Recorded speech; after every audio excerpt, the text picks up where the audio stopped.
For today's video, may quick and simple tutorial tayo ngayon on how to cash out unverified Grab wallet or non-transferable GrabPay wallet.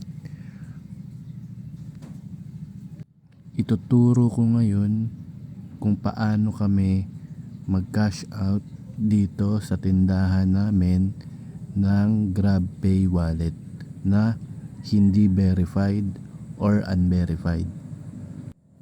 Napakasimple lang guys. So ganito po ang gagawin. Ganito kami mag-process dito sa tindahan namin kung paano i-cash out yung GrabPay wallet na hindi verified.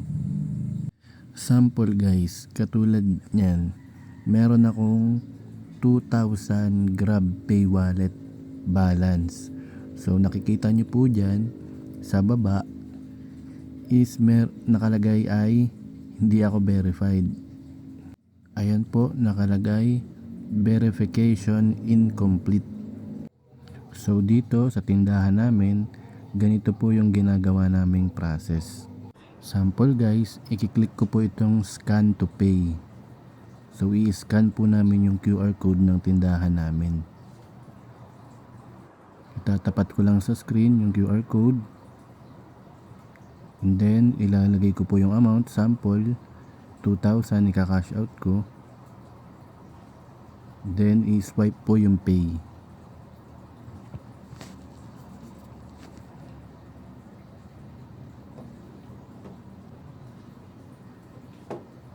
So ayun guys, successfully paid. So na-cash out ko po yung laman ng GrabPay wallet balance ko kahit hindi ako verified or unverified yung GrabPay apps ko. Ganun lang kasimple guys mag-cash out dito sa tindahan namin ng GrabPay wallet na unverified. So dito sa tindahan namin, nag-accept kami ng mga unverified GrabPay wallet or non-transferable GrabPay wallet cash out. So nagka-cash out po kami dito sa tindahan namin.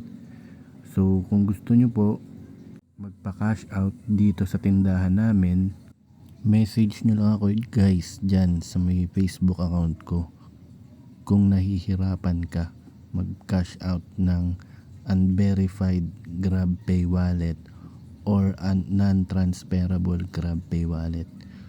So kung nahihirapan ka, tutulungan kita ma-cash out yung laman ng GrabPay wallet mo na unverified.